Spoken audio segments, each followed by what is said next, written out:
আমার মতো লোটে মাছ খেতে যারা পছন্দ করো বা যারা পছন্দ করো না তাদের জন্য আজকে এই রেসিপি একবার বানিয়ে দেখো, খেতে কিন্তু অসাধারণ লাগে।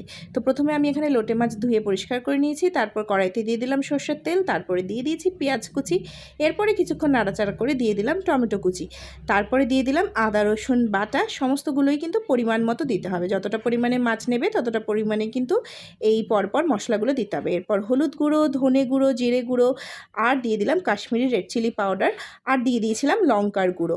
এরপর দিয়ে দিলাম স্বাদ মতন নুন, নিয়ে মশলাটাকে ভালো করে কষিয়ে নিয়ে ধুয়ে রাখা মাছগুলো কিন্তু এক এক করে দিয়ে দিতে হবে।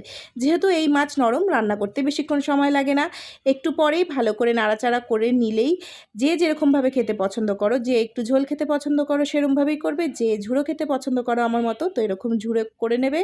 আর উপর থেকে দিয়ে দেবে ধনেপাতা, তারপরেই গরম গরম ভাতে সার্ভ করে নিও। ভিডিওটা ভালো লাগলে একটা লাইক করে দিও, চ্যানেলটা সাবস্ক্রাইব করো। টাটা।